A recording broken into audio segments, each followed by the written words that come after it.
ਵਾਹਿਗੁਰੂ ਸਾਹਿਬ ਜੀ।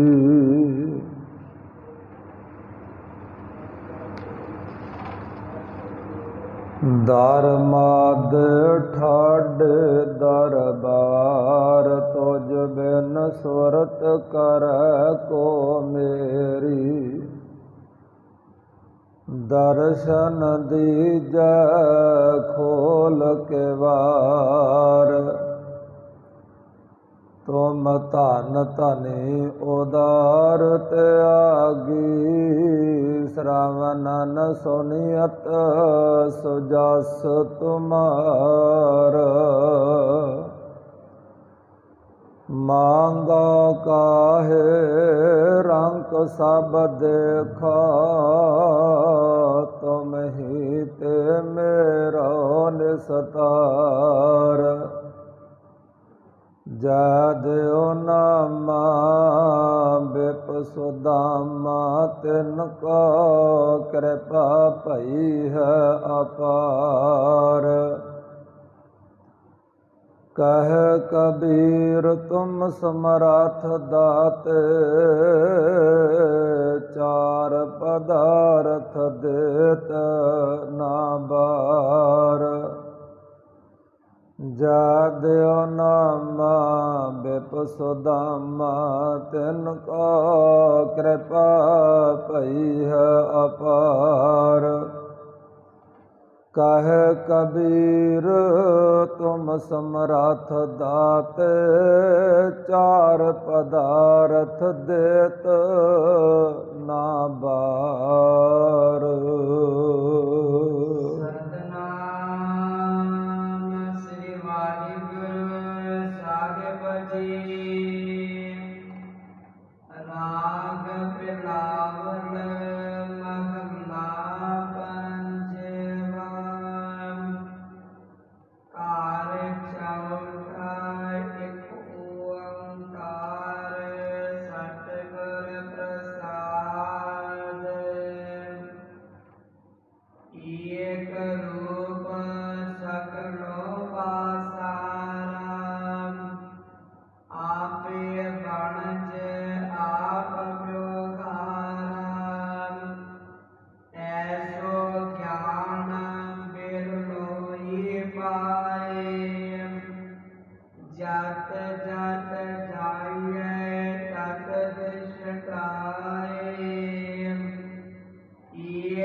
ਵਾਹਿਗੁਰੂ ਜੀ ਕਾ ਖਾਲਸਾ, ਵਾਹਿਗੁਰੂ ਜੀ ਕੀ ਫਤਿਹ। ਪਰਮ ਸਨਮਾਨਯੋਗ ਚਵਰ ਛਤਰ ਤਖਤ ਕੋਟ ਬ੍ਰਹਮੰਡਾਂ ਦੇ ਮਾਲਕ ਸਤਿਗੁਰੂ ਸਾਹਿਬ ਸ੍ਰੀ ਗੁਰੂ ਗ੍ਰੰਥ ਸਾਹਿਬ ਮਹਾਰਾਜ ਪਾਤਸ਼ਾਹ ਜੀਆਂ ਦੀ ਬੇਅੰਤ ਕਿਰਪਾ ਵਰਤ ਰਹੀ ਹੈ। ਅੰਮ੍ਰਿਤ ਵੇਲੇ ਉੱਠ ਕਰਕੇ ਇਸ਼ਨਾਨ ਕਰਕੇ ਗੁਰਮੁਖ ਨਾਮ ਦਾਨ ਇਸ਼ਨਾਨ ਉਪਦੇਸ਼ ਨੂੰ ਆਪ ਜੀ ਦ੍ਰਿੜ ਕਰ ਰਹੇ ਹੋ। ਆਪ ਜੀ ਨੇ ਆਪਣੇ ਆਪਣੇ ਘਰਾਂ ਵਿੱਚ ਆਪਣਾ ਨਿਤਨੇਮ ਕੀਤਾ। ਬਾਣੀ ਪੜ੍ਹਦੇ ਗੁਰਦੁਆਰਾ ਸਾਹਿਬ ਹਾਜ਼ਰੀਆਂ ਭਰੀਆਂ ਹਨ। ਗੁਰਦੁਆਰਾ ਸਾਹਿਬ ਵੀ ਅੰਮ੍ਰਿਤ ਵੇਲੇ ਤੋਂ ਸੰਗਤਾਂ ਸੇਵਾਵਾਂ ਕਰ ਰਹੀਆਂ ਆ। ਧੰਨ ਗੁਰੂ ਗ੍ਰੰਥ ਸਾਹਿਬ ਮਹਾਰਾਜ ਸਾਹਿਬ ਜੀਆਂ ਦਾ ਨਿਰੰਕਾਰੀ ਦਰਸ਼ਨ ਦੀਦਾਰ, ਧੁਰ ਕੀ ਬਾਣੀ ਦਾ ਨਿਤਨੇਮ ਗੁਰਦੁਆਰਾ ਸਾਹਿਬ ਵੀ ਸੰਗਤਾਂ ਨੇ ਸਰਵਣ ਕੀਤਾ ਹੈ। ਇਸ ਸਮੇਂ ਆਪਾਂ ਚੱਲ ਰਹੀ ਗੁਰਬਾਣੀ ਦੀ ਲੜੀਵਾਰ ਕਥਾ ਵਿਚਾਰ ਦੇ ਨਾਲ ਗੁਰੂ ਕਿਰਪਾ ਦੁਆਰਾ ਜੁੜਦੇ ਹਾਂ। ਲੜੀਵਾਰ ਗੁਰਬਾਣੀ ਦੀ ਕਥਾ ਵਿਚਾਰ ਦਾ ਅੱਜ ਦਾ ਜੋ ਪਵਿੱਤਰ ਸ਼ਬਦ ਹੈ, 803 ਅੰਗ ਦੇ ਉੱਪਰ ਸ਼ਿਸ਼ੋਭਤ ਪ੍ਰਾਰੰਭ ਹੋ ਰਿਹਾ ਹੈ। ਸਰਵਣ ਕਰਦੇ ਹਾਂ ਜੀ। ਸਤਨਾਮ ਸ੍ਰੀ ਵਾਹਿਗੁਰੂ ਸਾਹਿਬ ਜੀ। ਰਾਗ ਬਿਲਾਵਲ ਮਹਲਾ ਪੰਜਵਾਂ। ਘਰ ਚੌਥਾ। ਬਿਲਾਵਲ ਰਾਗ ਹੈ। ਸ਼ਬਦ ਦੇ ਉਚਾਰਨ ਕਰਤਾ ਚੌਥੇ ਪਾਤਸ਼ਾਹ ਸੋਢੀ ਸੁਲਤਾਨ ਧੰਨ ਗੁਰੂ ਰਾਮ। ਬਿਲਾਵਲ ਰਾਗ ਹੈ। ਸ਼ਬਦ ਦੇ ਉਚਾਰਨ ਕਰਤਾ ਪੰਜਵੇਂ ਪਾਤਸ਼ਾਹ ਸ਼ਹੀਦਾਂ ਦੇ ਸਰਤਾਜ ਧੰਨ ਗੁਰੂ ਅਰਜਨ ਦੇਵ ਮਹਾਰਾਜ ਸੱਚੇ ਪਾਤਸ਼ਾਹ ਜੀ ਹਨ, ਜਿਨ੍ਹਾਂ ਦੇ ਬਾਬਤ ਭੱਟ ਸਾਹਿਬ ਜੀ ਕਥਨ ਕਰਦੇ ਨੇ। ਤਤ ਵਿਚਾਰ ਜਹ ਮਥੁਰਾ ਜਗ ਤਾਰਨ ਕੋ ਅਵਤਾਰ ਬਨਾਇਓ। ਜਪਿਓ ਜਿਨ ਅਰਜਨ ਦੇਵ ਗੁਰੂ ਫਿਰ ਸੰਕਟ ਜੋਨ ਗਰਭ ਨ ਆਇਓ। ਐਸੇ ਗਰੀਬ ਨਵਾਜ ਧੰਨ ਗੁਰੂ ਅਰਜਨ ਦੇਵ ਮਹਾਰਾਜ ਜੀ ਬਿਲਾਵਲ ਰਾਗ ਦੇ ਵਿੱਚ ਬਖਸ਼ਿਸ਼ਾਂ ਕਰ ਰਹੇ ਆ। ਗੁਰੂ ਗ੍ਰੰਥ ਸਾਹਿਬ ਮਹਾਰਾਜ ਜੀਆਂ ਦਾ ਇਹ 16 ਨੰਬਰ ਦਾ ਰਾਗ ਹੈ ਬਿਲਾਵਲ, ਔਰ ਇਹ ਇੱਕ ਸੰਪੂਰਨ ਜਾਤੀ ਦਾ ਰਾਗ ਹੈ। ਰਾਗ ਮਾਲਾ ਦੇ ਵਿੱਚ ਭੈਰੋਂ ਰਾਗ ਦੀ ਘਰ ਵਾਲੀ ਦਰਸਾਇਆ ਹੈ ਕਿ ਵੀ ਇਹ ਭੈਰੋਂ ਰਾਗ ਦੀ ਘਰ ਵਾਲੀ ਹੈ, ਬਿਲਾਵਲ ਰਾਗਣੀ ਹੈ। ਸਤਿਗੁਰੂ ਮਹਾਰਾਜ ਸਾਹਿਬ ਜੀ ਜਿਵੇਂ ਉਪਦੇਸ਼ ਬਖਸ਼ਿਸ਼ ਕਰ ਰਹੇ ਨੇ, ਸਰਵਣ ਕਰਦੇ ਹਾਂ। ਘਰ ਚੌਥਾ। ਚੌਥੇ ਸਵਰ ਤਾਲ ਦੇ ਅੰਦਰ ਇਸ ਪਵਿੱਤਰ ਸ਼ਬਦ ਦਾ ਕੀਰਤਨ ਕਰਨਾ ਹੈ। ਗੁਰੂ ਗ੍ਰੰਥ ਸਾਹਿਬ ਮਹਾਰਾਜ ਜੀਆਂ ਦੇ ਵਿੱਚ 17 ਘਰ ਤੱਕ ਆਇਆ ਹੈ। ਘਰ ਪਹਿਲਾ, ਘਰ ਦੂਜਾ, ਘਰ ਤੀਜਾ, ਇਵੇਂ 17 ਘਰ ਤੱਕ ਲਿਖਿਆ ਗੁਰੂ ਗ੍ਰੰਥ ਸਾਹਿਬ ਵਿੱਚ। ਘਰ 17। ਖਾਲਸਾ ਜੀ ਜਦੋਂ ਆਪਾਂ ਬਾਹਰ ਦਿਆਂ ਗ੍ਰੰਥਾਂ ਨੂੰ ਪੜ੍ਹਦੇ ਹਾਂ ਤਾਂ ਉਹਨਾਂ ਗ੍ਰੰਥਾਂ ਵਿੱਚ 64 ਘਰ ਤੱਕ ਲਿਖਿਆ ਵੀ ਮਿਲਦਾ ਹੈ, ਪਰ ਗੁਰੂ ਗ੍ਰੰਥ ਸਾਹਿਬ ਮਹਾਰਾਜ ਜੀਆਂ ਦੇ ਵਿੱਚ ਘਰ 17ਵਾਂ। 17 ਘਰ ਤੱਕ ਮਹਾਰਾਜ ਨੇ ਲਿਖਿਆ ਆ। ਵਿਦਵਾਨਾਂ ਦਾ ਕਥਨ ਹੈ ਕਿ ਵੀ ਇਹ ਜਿਹੜੇ 17 ਘਰ ਆ ਇਹ ਸ਼ੁੱਧ ਮੰਨੇ ਸਤਿਗੁਰੂ ਜੀਆਂ ਨੇ, ਜਿਨ੍ਹਾਂ ਨੂੰ ਗੁਰਬਾਣੀ ਦੇ ਵਿੱਚ ਮਹਾਰਾਜ ਨੇ ਅੰਕਿਤ ਕਰ ਦਿੱਤਾ। ਔਰ ਇਹ ਸ਼ਬਦ ਦੇ ਉੱਪਰ ਜਿਹੜਾ ਲਿਖਿਆ ਹੁੰਦਾ ਨਾ, ਘਰ ਚੌਥਾ ਜਿਵੇਂ ਹੁਣ ਲਿਖਿਆ ਆ, ਇਹਦਾ ਅਰਥ ਹੁੰਦਾ ਆ ਵਾਜੇ ਦੀ ਸੁਰ ਤੇ ਜੋੜੀ ਦਾ ਤਾਲ। ਚੌਥੇ ਸੁਰ ਤਾਲ ਦੇ ਅੰਦਰ ਇਸ ਪਵਿੱਤਰ ਸ਼ਬਦ ਦਾ ਕੀਰਤਨ ਕੀਰਤਨੀਆਂ ਸਿੰਘਾਂ ਨੇ ਕਰਨਾ ਆ। ਇਹਦਾ ਅਰਥ ਇਹ ਹੈ, ਜਿਵੇਂ ਪਰਸੋਂ ਇੱਕ ਸ਼ਬਦ ਆਪ ਜੀਆਂ ਨੇ ਸਰਵਣ ਕੀਤਾ ਸੀ, ਉੱਪਰ ਹੈਡਿੰਗ ਲਿਖਿਆ ਸੀ ਰਾਗ ਬਿਲਾਵਲ ਮਹੱਲਾ ਪੰਜਵਾਂ। ਘਰ ਦੂਜਾ ਜਾਨੜੀਏ ਕੈ ਘਰ ਗਾਵਣਾ। ਉੱਥੇ ਘਰ ਦੂਜਾ ਲਿਖਿਆ ਆ, ਪਰ ਨਾਲ ਹੀ ਅੱਗੇ ਲਿਖ ਦਿੱਤਾ ਸੀ ਜਾਨੜੀਏ ਕੈ ਘਰ ਗਾਵਣਾ। ਤਾਂ ਇਹਦਾ ਅਰਥ ਵਿਦਵਾਨਾਂ ਨੇ ਇਹ ਕੀਤਾ ਆ ਕਿ ਜਿਹੜਾ 722 ਅੰਗ ਦੇ ਉੱਪਰ ਤਲੰਗ ਰਾਗ ਦੇ ਵਿੱਚ ਗੁਰੂ ਨਾਨਕ ਦੇਵ ਮਹਾਰਾਜ ਸਾਹਿਬ ਜੀਆਂ ਦਾ ਪਵਿੱਤਰ ਸ਼ਬਦ ਹੈ, ਇਹ ਆਨੜੀਏ ਮਾਨੜਾ ਕਾਇ ਕਰਹਿ। ਉਹ ਜਿਹੜਾ ਸ਼ਬਦ ਜਿਸ ਘਰ ਦੇ ਵਿੱਚ ਉਚਾਰਨ ਕੀਤਾ ਆ, ਉਸ ਘਰ ਦੇ ਵਿੱਚ ਇਸ ਸ਼ਬਦ ਨੂੰ ਉਚਾਰਨ ਕਰ ਲਓ। ਤੋ ਖਾਲਸਾ ਜੀਓ ਉਹ ਤੀਜੇ ਘਰ ਦੇ ਵਿੱਚ ਇਹ ਆਨੜੀਏ ਮਾਨੜਾ ਕਾਇ ਕਰਹਿ ਸ਼ਬਦ ਉਚਾਰਨ ਕੀਤਾ ਆ, ਤੇ ਇਹਦਾ ਅਰਥ ਬਣ ਗਿਆ ਇਹਨੂੰ ਤੀਸਰੇ ਸੁਰ ਤਾਲ ਦੇ ਅੰਦਰ ਗਾਇਨ ਕਰਨਾ ਆ। ਪਰ ਨਾਲ ਇਹ ਵੀ ਲਿਖਿਆ ਨਾ ਘਰ ਦੂਜਾ, ਅੱਗੇ ਲਿਖਿਆ ਜਾਨੜੀਆ ਕਹਿ ਘਰ ਗਾਵਣਾ।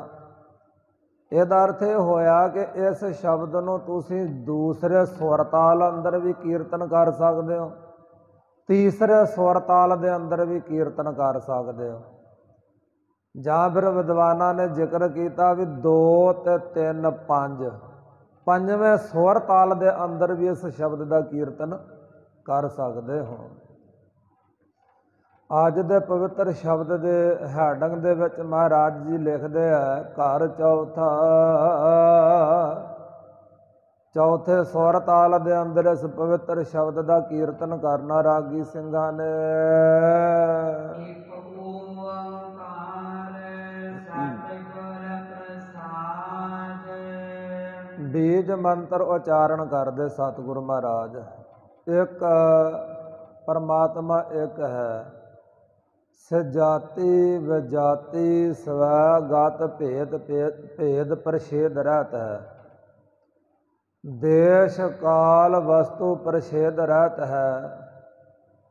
ਨਾ ਤਾਂ ਖਾਲਸਾ ਜੀਓ ਰੱਬ ਵਰਗੀ ਕੋਈ ਦੂਸਰੀ ਜਾਤ ਆ, ਤਾਂ ਨਾ ਹੀ ਰੱਬ ਤੋਂ ਵਿਜਾਤੀ ਕੋਈ ਉਲਟ ਜਾਤ ਆ,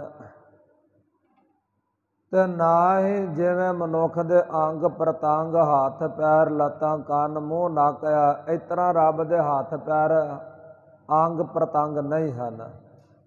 ਉਹ ਸਵੈਗਤ ਭੇਦ ਪ੍ਰਛੇਦ ਰਹਿਤ ਹੈ। ਫਿਰ ਉਹ ਰੱਬ ਦੇਸ਼ਾਂ ਜਿਵੇਂ ਦੇਸ਼ ਵੰਡੇ ਹੋਇਆ ਉਹਨਾਂ ਦੀਆਂ ਹੱਦਾਂ ਨੇ, ਰੱਬ ਐਵੇਂ ਖਾਲਸਾ ਜੀ ਵੰਡਿਆ ਹੋਇਆ ਨਹੀਂ, ਉਹਦੀ ਕੋਈ ਹੱਦ ਨਹੀਂ।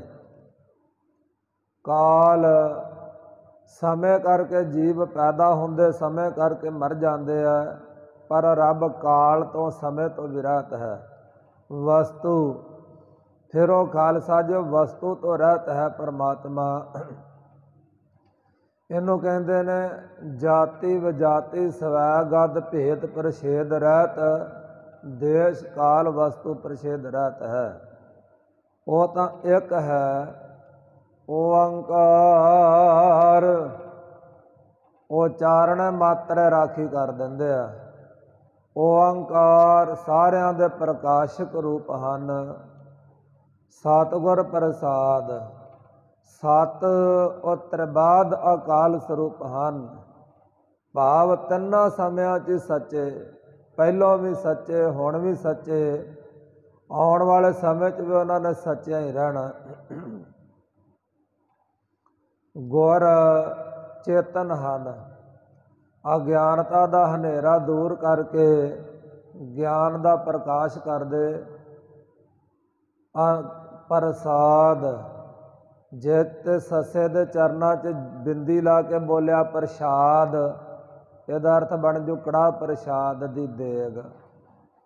ਤੇ ਜੇ ਸੱਸੇ ਦੇ ਚਰਨਾਂ 'ਚ ਬਿੰਦੀ ਨਹੀਂ ਲਾਉਂਦੇ, ਆਪਾਂ ਸਿੱਧਾ ਪ੍ਰਸਾਦ ਜਿਵੇਂ ਲਿਖਿਆ ਉਵੇਂ ਪੜ੍ਹ ਦਿੰਦੇ ਹਾਂ, ਇਹਦਾ ਅਰਥ ਬਣ ਜਾਂਦਾ ਆਨੰਦ ਸਰੂਪ। ਉਹ ਇੱਕ ਓੰਕਾਰ ਅਕਾਲ ਪੁਰਖ ਆਨੰਦ ਸਰੂਪ ਹੈ। ਪ੍ਰਸਾਦ ਦਾ ਅਰਥ ਕਿਰਪਾ ਵੀ ਹੁੰਦਾ ਹੈ। ਗੁਰੂ ਮਹਾਰਾਜ ਕਹਿੰਦੇ ਸਤਿਗੁਰ ਪ੍ਰਸਾਦ, ਸਤਿਗੁਰਾਂ ਦੀ ਕਿਰਪਾ ਦਾ ਸਦਕਾ ਇੱਕ ਓੰਕਾਰ ਅਕਾਲ ਪੁਰਖ ਵਾਹਿਗੁਰੂ ਪ੍ਰਭੂ ਪਰਮਾਤਮਾ ਦੀ ਪ੍ਰਾਪਤੀ ਹੁੰਦੀ ਹੈ ਜੀ।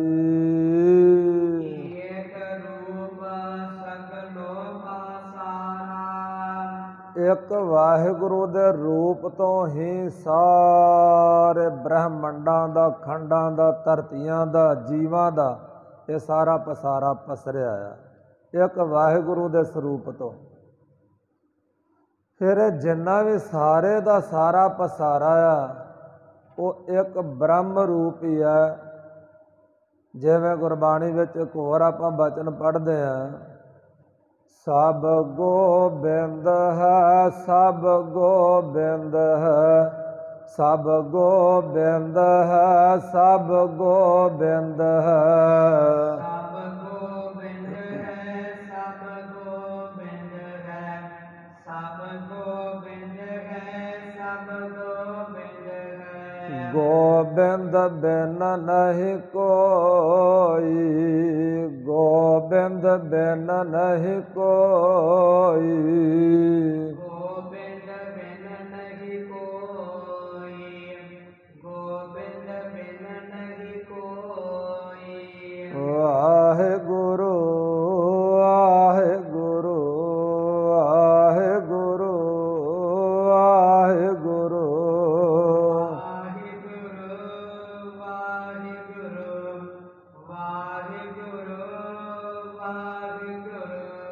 ਬੀਬਾ ਬੀੜ ਬੀਠਲ ਊਬੈ ਬੀਠਲ ਈਬੈ ਬੀਠਲ ਊਬੈ ਬੀਠਲ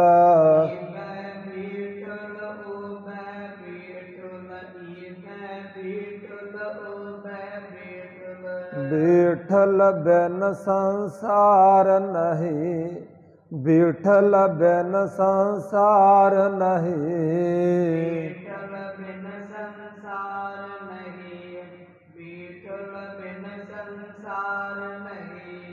ਵਾਹਿਗੁਰੂ ਵਾਹਿਗੁਰੂ ਵਾਹਿਗੁਰੂ ਵਾਹਿਗੁਰੂ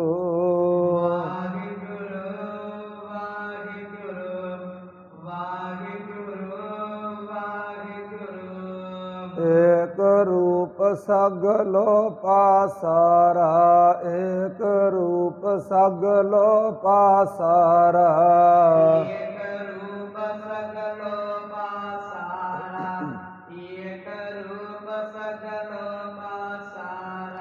ਇੱਕ ਬ੍ਰਹਮ ਰੂਪ ਤੋਂ ਸਾਰਾ ਪਸਾਰਾ ਪਸਰਿਆ ਹੈ ਔਰ ਜਿੰਨਾ ਵੀ ਪਸਾਰਾ ਪਸਰਿਆ ਹੋਇਆ ਆ ਇਹ ਸਭ ਇੱਕ ਬ੍ਰਹਮ ਰੂਪ ਹੈ। ਸਭ ਬ੍ਰਹਮ ਹੀ ਬ੍ਰਹਮ ਪਰਮਾਤਮਾ ਹੀ ਪਰਮਾਤਮਾ ਹੈ। ਤਜੱਲਾ ਤੇਰੀ ਜਾਦ ਸੇ ਸੂ ਬਸੂ ਹੋ जिधर भी देखता हूँ उधर तू ही तू है तू ही तू है। महाराज जिधर भी मैं वेखदा उधर तू ही तू दिखाई देना आ। हर थावां दे उपर वाहिगुरु जी ही हन।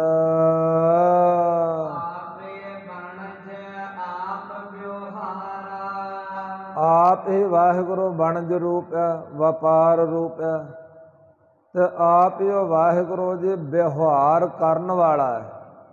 ਆਪ ਹੀ ਵਪਾਰ ਰੂਪ ਹੈ ਤੇ ਆਪ ਹੀ ਵਪਾਰ ਕਰਨ ਵਾਲਾ ਵਪਾਰੀ ਰੂਪ ਹੈ ਪਰਮਾਤਮਾ।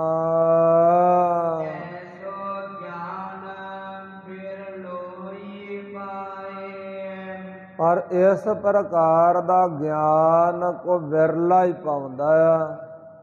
ਹਰ ਕੋਲੋਂ ਖਾਲਸਾ ਜੀ ਐਸਾ ਰੂਹਾਨੀਅਤ ਦਾ ਗਿਆਨ ਰੂਹਾਨੀਅਤ ਦੀ ਸੋਝੀ ਨਹੀਂ ਮਿਲਦੀ। ਕੋਈ ਵਿਰਲਾ ਹੀ ਆ ਜਿਨ੍ਹਾਂ ਨੂੰ ਐਸੀ ਰੂਹਾਨੀਅਤ ਦੀ ਸੋਝੀ ਮਿਲਦੀ ਹੈ। ਰੱਬ ਦਾ ਬ੍ਰਹਮ ਦਾ ਗਿਆਨ ਮਿਲਦਾ ਆ। ਗਿਆਨ ਵਿੱਚ ਕੋਈ ਕਮੀ ਨਹੀਂ। ਗਿਆਨ ਤਾਂ ਬੇਅੰਤ ਆ ਪਰ ਖਾਲਸਾ ਜੀ ਆਪਾਂ ਜੀਵ ਗਿਆਨ ਲੈ ਨਹੀਂ ਸਕਦੇ। ਗਿਆਨ ਤਾਂ ਬਹੁਤ ਹੈ। ਭਗਤ ਰਵਿਦਾਸ ਸਾਹਿਬ ਜੀ ਕਹਿੰਦੇ ਨੇ ਦੇਖੋ ਭਾਈ ਗਿਆਨ ਕੀ ਆਈ ਆਂਦੀ। ਭਾਈ ਵੇਖੋ ਗਿਆਨ ਦੀ ਹਨੇਰੀ ਝੁੱਲੀ ਪਈ ਹੈ। ਦੇਖੋ ਭਾਈ ਗਿਆਨ ਕੀ ਆਈ ਆਂਦੀ। ਸਭੈ ਉਡਾਨੀ ਭ੍ਰਮ ਕੀ ਟਾਟੀ ਰਹਿ ਨ ਮਾਇਆ ਬਾਂਦੀ। ਦੁਚਤੇ ਕੀ ਦੋਇ ਥੂਨ ਗਿਰਾਨੀ ਮੋਹ ਬਲੇਡਾ ਟੂਟਾ। ਤਿਸ਼ਨਾ ਛਾਨ ਪਰੀ ਧਰ ਉਪਰ ਦੁਰਮਤ ਭਾਂਡਾ ਫੂਟਾ। ਆਂਦੀ ਪਾਛੈ ਜੋ ਜਲ ਬਰਖੈ ਤਿਹ ਤੇਰਾ ਜਨ ਪੀਨਾ। ਇੱਥੇ ਮਹਾਰਾਜ ਜੀ ਵੀ ਕਹਿੰਦੇ ਗਿਆਨ ਦੀ ਤਾਂ ਹਨੇਰੀ ਆਈ ਹੋਈ ਹੈ ਪਰ ਖਾਲਸਾ ਜੀ ਇੰਨਾ ਗਿਆਨ ਹੋਣ ਦੇ ਬਾਵਜੂਦ ਵੀ ਮਨੁੱਖ ਗਿਆਨ ਹਾਸਲ ਨਹੀਂ ਕਰ ਸਕਦੇ ਲੈ ਨਹੀਂ ਸਕਦੇ ਅਗਿਆਨੀ ਹੋ ਰਹੇ ਆ। ਸਤਿਗੁਰੂ ਮਹਾਰਾਜ ਭਗਤ ਕਬੀਰ ਜੀ ਨੇ ਇੱਥੋਂ ਤੱਕ ਦੱਸ ਦਿੱਤਾ ਕਿ ਵੀ ਗਿਆਨ ਹੁੰਦਿਆਂ ਵੀ ਅਗਿਆਨੀ ਹੋ ਰਹੇ ਆ। ਕਬੀਰ ਮਨ ਜਾਣਤ ਸਭ ਬਾਤ ਜਾਣਤ ਹੀ ਔਗਣ ਕਰੇ। ਮਨ ਸਾਰੀਆਂ ਗੱਲਾਂ ਜਾਣਦਾ ਫਿਰ ਵੀ ਜਾਣ ਬੁੱਝ ਕੇ ਖਾਲਸਾ ਜੀ ਔਗਣ ਕਰਦਾ ਅਗਿਆਨਤਾ ਵੱਲ ਨੂੰ ਤੁਰਿਆ ਹੋਇਆ ਆ। ਤਾਂ ਸਤਿਗੁਰੂ ਮਹਾਰਾਜ ਜੀ ਕਹਿੰਦੇ ਨੇ ਐਸੋ ਗਿਆਨ ਬਿਰਲਾਈ ਪਾਏ। ਐਸਾ ਤਤਵ ਗਿਆਨ ਬ੍ਰਹਮ ਦਾ ਸਰਬ ਵਿਆਪਕ ਹੋਣ ਦਾ ਗਿਆਨ ਕੋਈ ਵਿਰਲਾ ਰੱਬ ਦਾ ਪਿਆਰਾ ਪਾਉਂਦਾ ਆ। ਹਰ ਇੱਕ ਦੇ ਕੋਲ ਐਸਾ ਗਿਆਨ ਨਹੀਂ ਹੈ।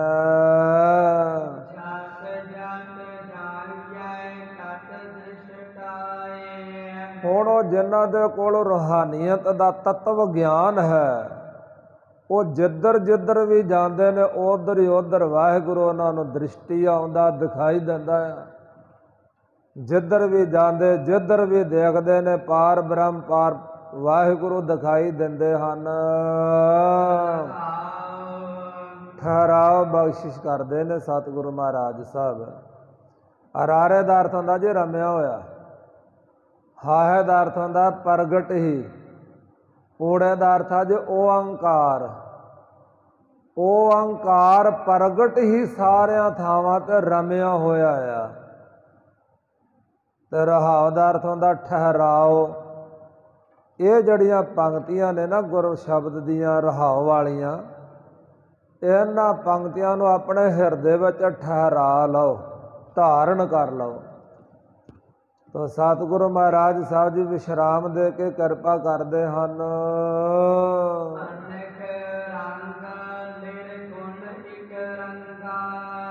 ਖਾਲਸਾ ਜੀ ਉਹ ਸਰਗੁਣ ਸਰੂਪ ਹੋ ਕੇ ਅਨੇਕਾਂ ਰੰਗ ਰੂਪ ਹੋ ਰਿਹਾ ਹੈ ਪ੍ਰਮਾਤਮਾ, ਤੇ ਨਿਰਗੁਣ ਰੂਪ ਹੋ ਕਰਕੇ ਸਿਰਫ ਇੱਕ ਰੰਗ, ਇੱਕ ਸਰੂਪ ਹੋ ਰਿਹਾ ਹੈ। ਪ੍ਰਕਾਸ਼ ਹੀ ਪ੍ਰਕਾਸ਼, ਚਾਨਣਾ ਹੀ ਚਾਨਣਾ ਹੋ ਰਿਹਾ। ਤੇ ਸਰਗੁਣ ਸਰੂਪ ਦੇ ਵਿੱਚ ਉਹ ਅਨੇਕਾਂ ਸਰੀਰ ਉਹਨੇ ਧਾਰਨ ਕੀਤੇ ਨੇ। ਧਰਤੀਆਂ, ਬ੍ਰਹਮੰਡਾਂ ਦਾ, ਦਰਖਤਾਂ ਦਾ, ਜੀਵਾਂ ਦਾ, ਜੰਤੂਆਂ ਦਾ ਰੂਪ ਧਾਰਨ ਕੀਤਾ। ਉਹ ਸਰਗੁਣ ਸਰੂਪ ਦੇ ਵਿੱਚ ਅਨੇਕਾਂ ਰੰਗ ਰੂਪ ਹੋ ਰਿਹਾ ਹੈ। ਨਿਰਗੁਣ ਸਰੂਪ ਦੇ ਵਿੱਚ ਇੱਕ ਰੰਗ ਹੀ ਹੋ ਰਿਹਾ ਪਰਮਾਤਮਾ।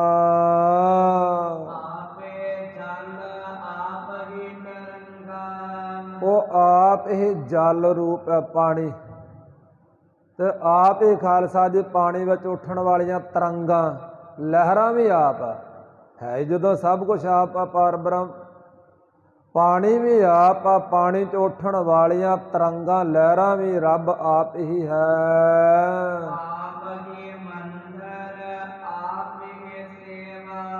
ਫਿਰ ਉਹ ਵਾਹਿਗੁਰੂ ਆਪ ਹੀ ਮੰਦਰ ਰੂਪ ਹੈ, ਤੇ ਆਪ ਹੀ ਉਹ ਸੇਵਾ ਰੂਪ ਹੈ, ਤੇ ਆਪ ਹੀ ਸੇਵਾ ਕਰਦਾ ਹੈ। ਉਹ ਸਭ ਕੁਛ ਵਾਹਿਗੁਰੂ ਆਪ ਹੀ ਬਣ ਰਹੇ ਹਨ।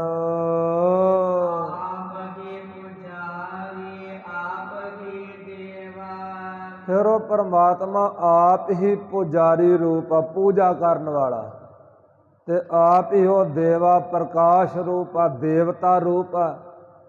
ਭਾਵ ਇਹ ਕਿ ਵੀ ਸਭ ਕੁਛ ਪਾਰ ਬ੍ਰਹਮ ਪਰਮਾਤਮਾ ਹੀ ਹੈ, ਉਹਦੇ ਤੋਂ ਬਿਨਾਂ ਹੋਰ ਕੁਛ ਹੈ ਨਹੀਂ। ਆਪ ਹੀ ਉਹ ਵਾਹਿਗੁਰੂ ਮੰਦਰ ਰੂਪ ਹੈ, ਆਪ ਹੀ ਸੇਵਾ ਰੂਪ ਹੈ, ਆਪ ਹੀ ਪੁਜਾਰੀ ਰੂਪ ਹੈ, ਔਰ ਆਪ ਹੀ ਦੇਵਤਾ ਪ੍ਰਕਾਸ਼ ਰੂਪ ਹੈ।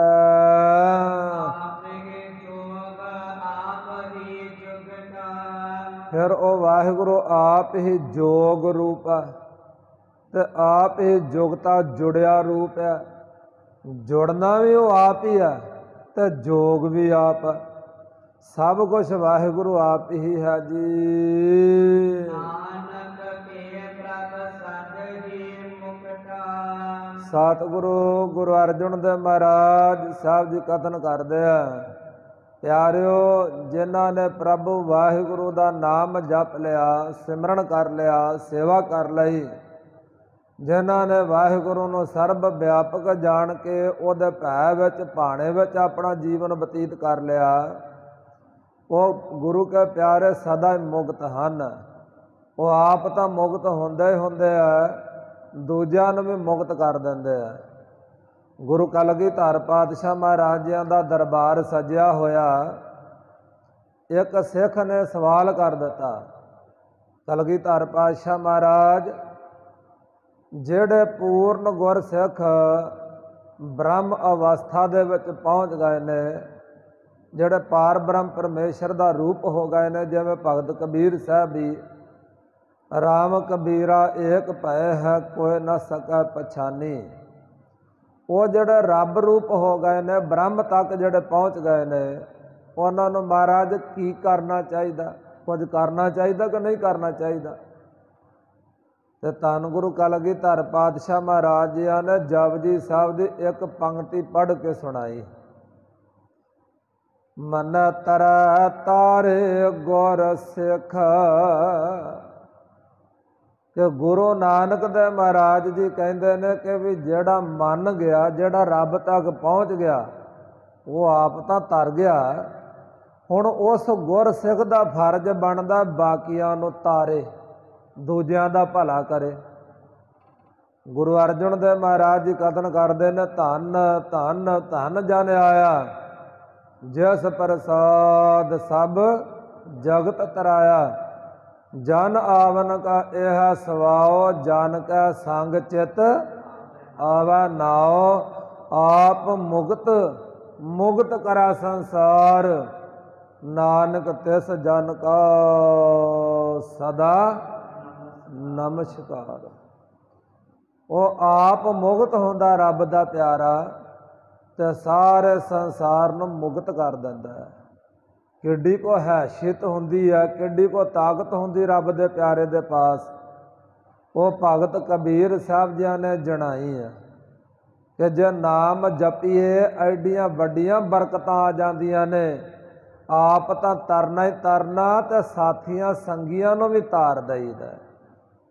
ਫਿਰ ਤਾਰੀ ਦਾ ਕਿੱਥੇ? ਜਿੱਥੇ ਲੋਕਾਂ ਨੂੰ ਵਹਿਮ ਭਰਮ ਪਾਇਆ ਹੋਵੇ ਕਿ ਵੀ ਹੜੰਬੇ ਦੀ ਸ਼ਰਾਪੀ ਹੋਈ ਧਰਤੀ ਹੈ, ਕਿ ਉਥੇ ਜਿਹੜਾ ਮਰਦਾ ਉਹ ਮਰ ਕੇ ਖੋਤਾ ਬਣ ਕੇ ਨਰਕਾਂ ਨੂੰ ਜਾਂਦਾ ਹੈ। ਤੇ ਭਗਤ ਕਬੀਰ ਜੀ ਸਾਰੀ ਉਮਰ ਕਾਂਸ਼ੀ ਵਿੱਚ ਰਹੇ ਜੀ। ਤੇ ਇੱਕ ਕਹਾਵਤ ਸੀ ਕਿ ਜਿਹੜਾ ਕਾਂਸ਼ੀ ਵਿੱਚ ਮਰਦਾ ਆ ਉਹ ਸਵਰਗਾਂ ਨੂੰ ਜਾਂਦਾ ਆ। ਤੇ ਦੂਸਰੀ ਕਹਾਵਤ ਸੀ ਜਿਹੜਾ ਹੜੰਬੇ ਦੀ ਸ਼ਰਾਪੀ ਧਰਤੀ, ਕੱਲਰ ਦੀ ਧਰਤੀ ਤੇ ਮਰਦਾ ਆ, ਉਹ ਮਰ ਕੇ ਖੋਤਾ ਬਣ ਕੇ ਨਰਕਾਂ ਨੂੰ ਜਾਂਦਾ ਹੈ। ਅੱਜ ਤੱਕ ਨਾ ਜੀ ਸਾਧ ਸੰਗਤ ਜੀ, ਅੱਜ ਤੱਕ ਹਿੰਦੂ ਉਸ ਹੜੰਬੇ ਦੀ ਧਰਤੀ ਤੇ ਨਹੀਂ ਜਾਂਦੇ। ਕਾਰਨ ਕਿ ਵੀ ਉੱਥੇ ਜੇ ਗਏ ਤੇ ਅਚਨਚੇਤ ਮੌਤ ਹੋ ਗਈ ਤੇ ਮਰ ਕੇ ਖੋਤੇ ਬਣ ਕੇ ਨਰਕਾਂ ਨੂੰ ਜਾਵਾਂਗੇ। ਆਪ ਜੀ ਕਿਤੇ ਉਧਰ ਨੂੰ ਜਾਓ, ਟੈਕਸੀ ਕਰ ਲਓ। ਟੈਕਸੀ ਵਾਲਾ ਅਗਰ ਹਿੰਦੂ ਹੈ ਨਾ ਜੀ, ਉਹਨੇ ਤੁਹਾਨੂੰ ਹੜੰਬੇ ਦੀ ਧਰਤੀ ਦੀ ਹੱਦ ਤੱਕ ਤਾਂ ਪਹੁੰਚਾ ਦੇਗਾ, ਪਰ ਉਹਦੀ ਹੱਦ ਪਾਰ ਨਹੀਂ ਕਰੇਗਾ। ਉਹ ਤੁਹਾਨੂੰ ਕਹੇਗਾ ਜੀ ਹੁਣ ਇਹਦੇ ਉੱਤੇ ਅੱਗੇ ਕੋਈ ਹੋਰ ਸਾਧਨ ਕਰ ਲਓ, ਮੈਂ ਨਹੀਂ ਜਾ ਸਕਦਾ ਉਸ ਧਰਤੀ 'ਤੇ। ਪਰ ਉੱਥੇ ਮੁਸਲਮਾਨ ਰਹਿੰਦੇ ਆ। ਮੁਸਲਮਾਨ ਇਸ ਗੱਲ ਨੂੰ ਮੰਨਦੇ ਹੀ ਨਹੀਂ ਕਿ ਵੀ ਉਹ ਸ਼ਰਾਪੀ ਹੋਈ ਧਰਤੀ ਹੈ, ਉੱਥੇ ਮਰ ਕੇ ਨਰਕਾਂ ਨੂੰ ਜਾਂਦਾ। ਪਰ ਹਿੰਦੂਆਂ ਦੇ ਅੰਦਰ ਇਹ ਖਾਲਸਾ ਜੀ ਇੱਕ ਵਿਚਾਰ ਬਣੀ ਹੋਈ ਹੈ। ਭਗਤ ਕਬੀਰ ਜੀ ਸਾਰੀ ਉਮਰ ਕਾਂਸ਼ੀ ਵਿੱਚ ਰਹੇ, ਸਾਰੀ ਉਮਰ। ਤੇ ਜਦੋਂ ਸਰੀਰ ਛੱਡਣ ਦਾ ਟਾਈਮ ਆਇਆ ਤਾਂ ਭਗਤ ਕਬੀਰ ਸਾਹਿਬ ਜੀ ਉਸ ਹੜੰਬੇ ਦੀ ਸ਼ਰਾਪੀ ਧਰਤੀ 'ਤੇ ਚਲੇ ਗਏ। ਕਈਆਂ ਨੇ ਕਿਹਾ ਕਿ ਭਗਤ ਜੀ ਇਹ ਕੀ ਕਰਦੇ ਹੋ, ਤੁਹਾਨੂੰ ਤਾਂ ਪਤਾ ਹੀ ਹੈ ਕਿ ਇੱਥੇ ਮਰਨ ਵਾਲਾ ਗਧਾ ਬਣ ਕੇ ਨਰਕਾਂ ਨੂੰ ਜਾਂਦਾ ਹੈ। ਭਗਤ ਕਬੀਰ ਜੀ ਕਹਿੰਦੇ ਇਹੋ ਤੇ ਮੈਂ ਤੁਹਾਡੇ ਅੰਦਰ ਦਾ ਵਹਿਮ ਭਰਮ ਕੱਢਣ ਆਇਆ। ਜੇ ਰੱਬ ਦਾ ਪਿਆਰਾ ਹੋਵੇ, ਜੇ ਸਿਮਰਨ ਸੇਵਾ ਵਾਲੀ ਰੂਹ ਹੋਵੇ, ਉਹ ਜਿੱਥੇ ਮਰਜ਼ੀ ਆਪਣਾ ਸਰੀਰ ਛੱਡ ਦੇ, ਉਹਨੂੰ ਕੋਈ ਫਰਕ ਨਹੀਂ ਪੈਂਦਾ। ਉਹ ਆਪ ਤਾਂ ਤਰੇਗਾ ਹੀ ਤਰੇਗਾ, ਨਾਲ ਦੀ ਸੰਗਤ ਨੂੰ ਵੀ ਤਾਰ ਦੇਗਾ। ਤੇ ਜੇ ਕੋਈ ਪਾਪੀ ਰੂਹ ਹੋਵੇ, ਪਾਪੀ, ਉਹ ਕਿੰਨੇ ਵੀ ਵੱਡੇ ਧਾਰਮਿਕ ਅਸਥਾਨ ਤੇ ਆਪਣਾ ਸਰੀਰ ਛੱਡ ਦੇ ਮਰ ਜਾਏ, ਉਹ ਨਰਕਾਂ ਤੋਂ ਨਹੀਂ ਬਚ ਸਕਦਾ।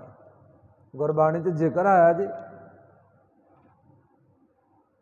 ਮਨ ਹੋ ਕਠੋਰ ਮਰੈ ਹੜੰਬੈ, ਨਰਕ ਨਾ ਬਾਂਚਿਆ ਜਾਏ।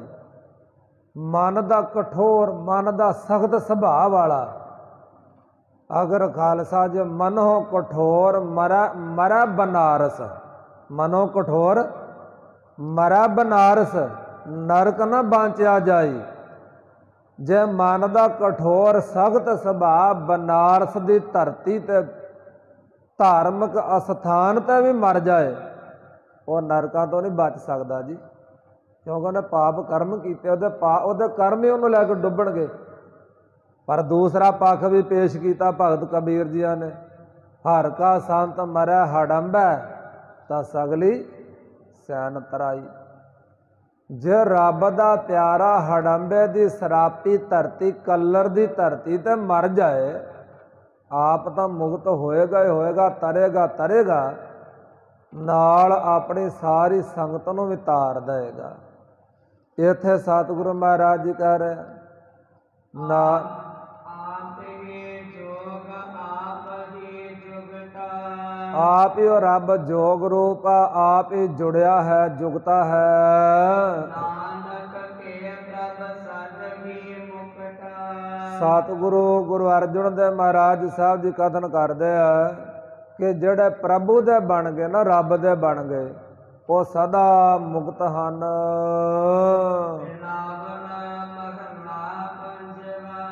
ਬਿਲਾਵਲ ਰਾਗ ਵਿੱਚ ਗੁਰੂ ਅਰਜਨ ਸਾਹਿਬ ਮਹਾਰਾਜ ਹੋਰ ਬਖਸ਼ਿਸ਼ਾਂ ਕਰਦੇ ਹਨ।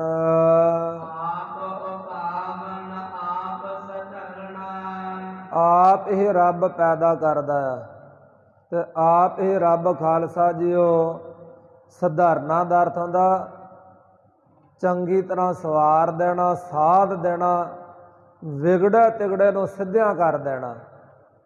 ਪੈਦਾ ਵੀ ਆਪ ਕਰਦਾ ਆ ਔਰ ਵਿਗੜਿਆਂ ਨੂੰ ਸਵਾਰਦਾ ਵੀ ਆਪ ਆ। ਸਧਾਰਨਾ ਦਾ ਅਰਥ ਸਹਿਤ ਆਸਰੇ ਦੇ। ਸਾਰੇ ਸੰਸਾਰ ਨੂੰ, ਬ੍ਰਹਮੰਡਾਂ ਨੂੰ, ਜੀਵਾਂ ਜੰਤੂਆਂ ਨੂੰ ਪੈਦਾ ਕਰਕੇ ਆਪ ਹੀ ਵਾਹਿਗੁਰੂ ਨੇ ਆਪਣਾ ਆਸਰਾ ਬਖਸ਼ਿਸ਼ ਕੀਤਾ ਆ। ਨਾਮ ਕੇ ਧਾਰੇ ਖੰਡ ਬ੍ਰਹਮੰਡ, ਸਾਰੇ ਆਪਣੇ ਹੀ ਸਹਾਰੇ ਕੀਤੇ ਹੋਏ ਹਨ।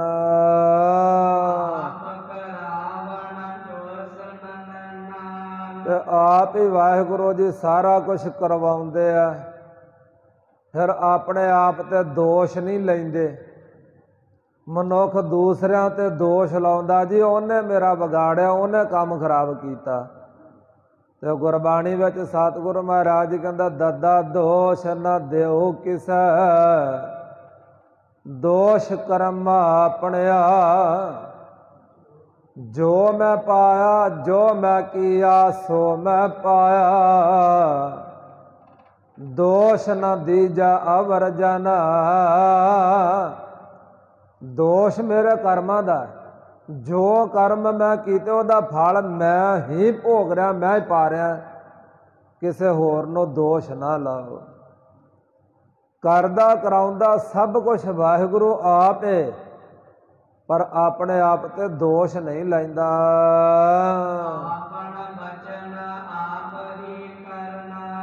ਆਪ ਹੀ ਖਾਲਸਾ ਜੀ ਬਚਨ ਰੂਪ ਹੈ, ਆਪ ਹੀ ਬਚਨਾਂ ਨੂੰ ਕਰਨ ਵਾਲਾ ਆ, ਆਪ ਹੀ ਬਚਨਾਂ ਨੂੰ ਕਮਾਉਣ ਵਾਲਾ ਹੈ।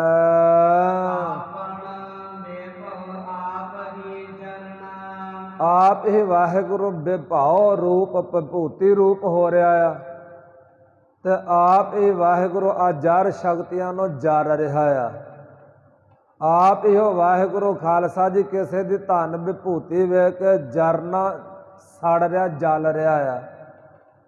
ਤੇ ਆਪ ਹੀ ਕਿਸੇ ਸਰੀਰ ਦੇ ਵਿੱਚ ਐਸਾ ਸੰਤੋਖੀ ਹੋਇਆ ਆ ਕਿ ਕਿਸੇ ਦਾ ਕਿੰਨਾ ਵੀ ਧਨ ਵਿਭੂਤੀ ਵੇਖ ਲੈ ਉਹਨੂੰ ਜਰ ਲੈਂਦਾ ਆ, ਕਿਸੇ ਦੀ ਧਨ ਵਿਭੂਤੀ ਵੇਖ ਕੇ ਸੜਦਾ ਨਹੀਂ।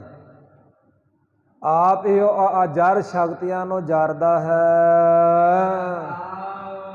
ਠਹਿਰਾਓ ਬਖਸ਼ਿਸ਼ ਕਰਦੇ ਹਨ ਜੀ।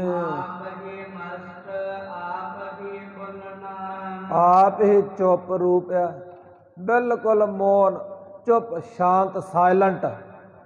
ਤੇ ਆਪ ਹੀ ਉਹ ਬੋਲਦਾ ਹੈ, ਬਹੁਤ ਬੋਲਦਾ, ਬਹੁਤ ਬੋਲਦਾ। ਤੋ ਖਾਲਸਾ ਜੀ ਜਿੰਨੇ ਵੀ ਆਪਾਂ ਜੀਵ ਬੋਲ ਰਹੇ ਹਨ, ਇਹ ਸਾਰੇ ਉਸ ਰੱਬ ਦੇ ਬੋਲ ਕਰਕੇ ਬੋਲ ਰਹੇ ਆ।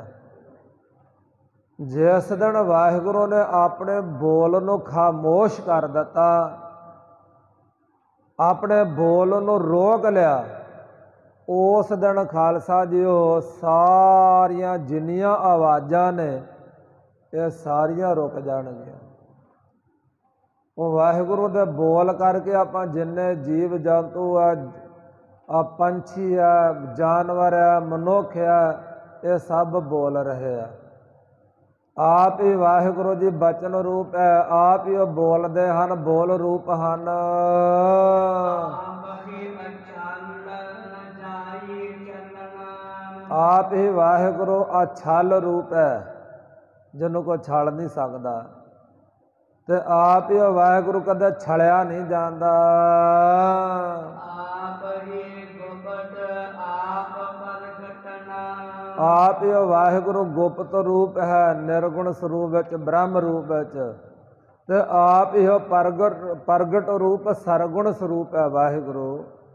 ਆਪ ਹੀ ਨਿਰਗੁਣ ਰੂਪ ਹੈ, ਆਪ ਹੀ ਸਰਗੁਣ ਰੂਪ ਹੈ, ਆਪ ਹੀ ਨਿਰਗੁਣ ਰੂਪ ਹੋ ਕੇ ਗੁਪਤ ਹੈ, ਆਪ ਹੀ ਸਰਗੁਣ ਰੂਪ ਹੋ ਕੇ ਪ੍ਰਗਟ ਹੈ ਵਾਹਿਗੁਰੂ। ਆਪ ਹੀ ਘਟ ਘਟ ਆਪ ਅਲਪਨਾ। ਤੇ ਆਪ ਹੀ ਘਾਟਾਂ ਘਾਟਾਂ ਵਿੱਚ, ਜਰਰੇ ਜਰਰੇ ਦੇ ਵਿੱਚ ਜੋਤ ਰੂਪ ਹੋ ਕੇ ਬੈਠਾ ਆ, ਤੇ ਆਪ ਹੀ ਉਹ ਵਾਹਿਗੁਰੂ ਨਿਰਲੇਪ ਰੂਪ ਹੈ।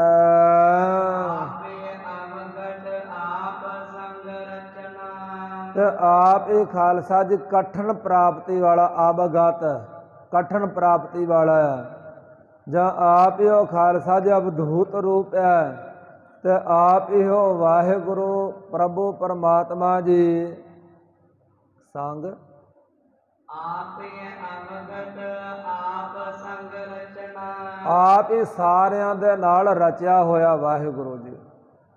ਆਪ ਹੀ ਕਠਨ ਪ੍ਰਾਪਤੀ ਵਾਲਾ ਆ, ਤੇ ਆਪ ਹੀ ਕਠਨ ਪ੍ਰਾਪਤੀ ਕਰਨ ਵਾਸਤੇ ਬੜੇ ਬੜੇ ਭਾਰੀ ਸਾਧਨ ਕਰਨ ਵਿੱਚ ਰਚਿਆ ਹੋਇਆ ਆ। ਆਪਣੀ ਪ੍ਰਾਪਤੀ ਵਾਸਤੇ ਆਪ ਹੀ ਖਾਲਸਾ ਜੀ ਲੱਗਿਆ ਹੋਇਆ ਵਾਹਿਗੁਰੂ। ਨਾਨਕ ਪ੍ਰਭ ਕੀ ਸਭ ਜਤਨਾ। ਗੁਰੂ ਅਰਜਨ ਦੇਵ ਮਹਾਰਾਜ ਜੀ ਕਥਨ ਕਰਦੇ ਨੇ ਕਿ ਸਾਰੇ ਉਸ ਵਾਹਿਗੁਰੂ ਪ੍ਰਭੂ ਪਰਮਾਤਮਾ ਤੋਂ ਮੰਗਣ ਵਾਲੇ ਵਾਹਿਗੁਰੂ ਦੇ ਦਰ ਦੇ ਜਾਚਕ ਹਨ। ਜਾਚਕ ਮੰਗਾ ਦਾਨ ਦੇਹ ਪਿਆਰਿਆ, ਦੇਵਨ ਹਾਰ ਦਾਤਾਰ ਮੈਂ ਨਿਤ ਚਿਤਾਰਿਆ। ਜਾਚਕ ਅਨੇਕ ਸੋ ਏਕ ਦਵਈਆ। ਮੰਗਣ ਵਾਲੇ ਅਨੇਕਾਂ ਨੇ ਤੇ ਦੇਣ ਵਾਲਾ ਇੱਕ ਰੱਬ ਹੈ। ਉਹ ਆਪ ਹੀ ਖਾਲਸਾ ਜੀ ਦਾਤਾ ਹੈ, ਆਪ ਹੀ ਦਾਤਾ ਰੂਪ ਹੈ, ਆਪ ਹੀ ਮੰਗਤਾ ਰੂਪ ਹੈ, ਆਪ ਹੀ ਮੰਗਦਾ ਪਿਆ। ਸਾਰਾ ਕੁਛ ਵਾਹਿਗੁਰੂ ਆਪ ਹੀ ਆਪ ਹੈ, ਬ੍ਰਹਮ ਤੋਂ ਬਿਨਾਂ ਹੋਰ ਕੁਛ ਵੀ ਨਹੀਂ। ਸਤਿਗੁਰੂ ਜੀਆਂ ਨੇ ਇਹ ਬੇਅੰਤ ਕਿਰਪਾ ਕਰਕੇ ਅੰਮ੍ਰਿਤ ਵੇਲੇ ਪਾਵਨ ਪਵਿੱਤਰ ਗੁਰਬਾਣੀ ਦੀ ਲੜੀਵਾਰ ਕਥਾ ਵਿਚਾਰ ਬਖਸ਼ਿਸ਼ ਕੀਤੀ ਹੈ। ਸਤਿਗੁਰੂ ਜੀਆਂ ਦਾ ਬਹੁਤ ਬਹੁਤ ਧੰਨਵਾਦ। ਅੰਮ੍ਰਿਤ ਗੁਰਬਾਣੀ ਵਿਚਾਰ ਕਰਦਿਆਂ ਹੋਈਆਂ ਬੇਅੰਤ ਪ੍ਰਕਾਰ ਦੀਆਂ ਭੁੱਲਾਂ ਦੀ ਖਿਮਾ ਬਖਸ਼ੋ ਜੀ। ਅੱਗੇ ਤੋਂ ਸਮਤ ਬਖਸ਼ਿਸ਼ ਕਰੋ ਜੀ। ਆਪ ਹੀ ਗੁਪਤ ਆਪ ਪ੍ਰਗਟਨਾ। ਆਪ ਹੀ ਘਟ ਘਟ ਆਪ ਅਲਪਨਾ। ਆਪ ਹੀ ਅਵਗਤ ਆਪ ਸੰਗ ਰਚਨਾ। ਕਹੋ ਨਾਨਕ ਪ੍ਰਭ ਕੀ ਸਭ ਜਤਨਾ। ਵਾਹਿਗੁਰੂ ਜੀ ਕਾ ਖਾਲਸਾ, ਵਾਹਿਗੁਰੂ ਜੀ ਕੀ ਫਤਿਹ।